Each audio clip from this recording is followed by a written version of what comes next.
खुलुमबाय बे समाव दङ बडोलेण्ड इंखं टेलिभिजननि स्टुडिय'आव आं खोमथागोरा गयारी। दिनैनि गाहाय रादाबफोराव दङ। गसाइगावनि श्रीरामपुराव गंसे मुवा बेसाद रोगाग्रा ट्राक गारियाव अर खामदों। जम्मु काश्मीराव उदखारिफोरनि गाग्लोबनायाव सासे डक्टर आरो सा 6 खामानि मावग्राफोरा जिउ खहा। सासे बुरै आइजोनि गोथै सह सेवना थानाय हारा बोखांनो मोन्दों। मेलेमगोनां फरायसाया गोब्राब बेरामजों नाख्रेबजानायखौ एमएलए रबिराम नार्जारिया गोरिब नखरनो मदद होदों। लामा जाब्रबथायाव सासे एसआइनि जिउ खहा। पेट्रल डिजेलनि बेसेन बांनायनि हेंथायै मिजोरामाव खुद्रिखांदों। दानिया फैदिनि आबुं रादाबाव।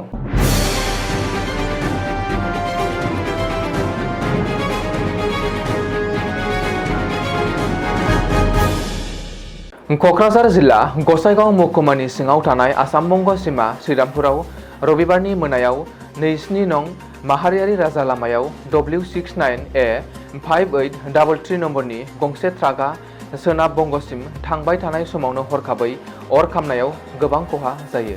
मख'नो गोनांदि जाथायखौ खौरां मोननाय लोगो लोगो अर खोमोरग्रा हानजा एबा दमकल गारिया थांनानै अरखौ खोमोरनो हायो होन्नानैबो सिमलतापु पुलिसा मिथिहोदों। जम्मु काश्मीरनि गन्दरबल जिल्लायाव थानाय गगनगिर ओनसोलाव माखासे उदखारिफोरा गोबां गुलि बारुद गावना गाग्लोबनायाव सासे डक्टर आरो सा 6 खामानि मावग्राफोरा जिउ खहा जायो। गुबुन ओनसोलाव जायगानि सुबुंफोरा कन्ट्राक्सन खालामनाय खामानि मावनो मोनैनि जाहोनावनो बेबादि सोमजिदों। गिबि मन्थ्रि अमर आब्दुल्लाया समाजारि बिजों टुइटारनि गेजेरजों गाग्लोबनायाव जोखोम जानाय सुबुंफोरखौ जायफोरखौ SKIMSआ दैथायहरनाय जादोंमोन बैसोर सुबुंफोरा मोजाङै हामगोनखौ मिजिंथिनायखौबो नुनो मोन्दों। मख'नो गोनांदि उदखारिफोरा गावारि कम्पानियाव मावग्राफोरनि न'आव थांखि लानाय जादोंमोन। बेबादि सोमजिनायनि उनावनो पुलिस आरो जवानफोरा गाग्लोबग्रा उदखारिफोरखौ संनानै दिहुननो थाखाय ओनसोलखौ बेंखननानै लायो। नितिन गडकरीआबो टुइटारनि गेजेरजों बेबादि गिख्रंथाव गाग्लोबनायनि सायाव दुखु मोननाय फोरमायदों, जेराव खहा जानायजों लोगोसेनो जोखोम जानाय सुबुंफोरखौ मोजां जानायनि हास्थायनायखौ फोरमायथिनाय जायो। बबेखानि दासान्दि रैखाथि हानजाफोरा ओनसोलाव उदखारिफोरखौ संदाननो हाइ एलार्ट खालामनायबो जायो। गुवाहाटीनि जयथिकुसियाव रबिबारखालि गावनि न'आवनो सासे बुरै आइजोनि गोथै सह बोखांनो मोननाय जादों।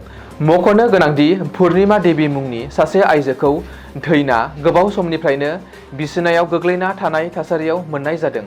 रावबो मिथियाजासे थैनानै थानायनि जाहोनाव सेवनानै बिनि हाराफोरखौल' बोखांनो मोनो। मिन्थिनो हानाय बादिब्ला पुर्णिमा देवीया गोसोआरि बेरामजों भुगिनांनाय गावनिनो सासे फिसाज्लाजों जयैनो थाफायोमोन, जायनि थाखाय थैनायनि आन्दोआव माबा मोनसे थानो हागौ होननानैबो सन्देह खालामनायखौ नुनो मोननाय जादों। बबेखानि बियो 3 बोसोर सिगाङावनो थैना थांनाय रेलवे बिफानाव साख्रि मावनाय असे फिसायनि पेन्सनजोंनो नखरखौ सालायगासिनो दङमोन।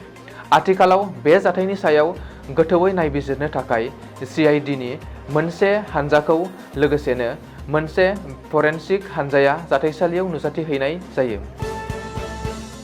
गसाइगाव महकुमानि गारदारपुन गामिनि सासे मेलेमगोनां फरायसानि दुखुनांथाव जाथाय।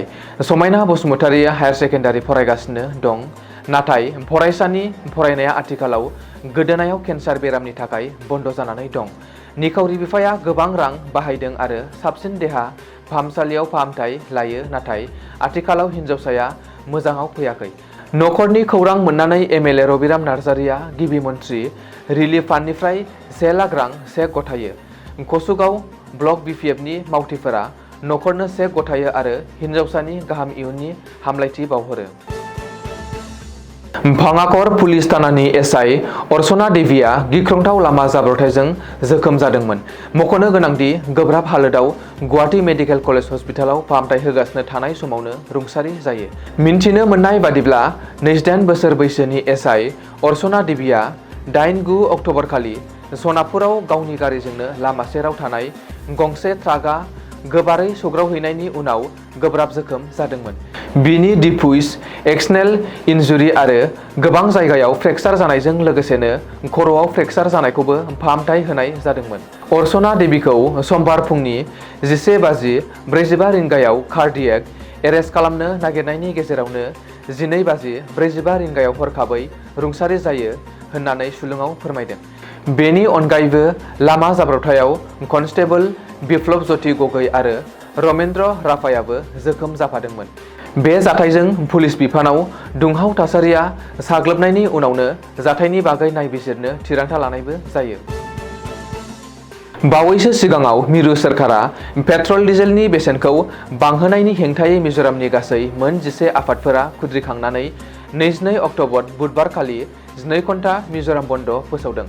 बेनि अनगायैबो 23 अक्ट'बरनिफ्राय मिजोरामनि गासैबो कमार्शियेल गारिनि खारनायखौ जोबनाय गैयै सिमहालागै बन्द थागोन होननानैबो फोसावदों। मिजोराम कमार्शियेल भेहिकल इउनियननि नेहाथारि पि सांमिन थांगाया बे खौरांखौ होदों। आइजलनिफ्राय सिलचरसिम फोनांजाबनाय नेशनेल हाइवे 306 आव कमार्शियेल गारिफोरखौ खारहोनाय जानाय नङा होननानैबो मिथिहोबावदों। दिनैनि रादाबा एसेनोसै, गोजोन्थों।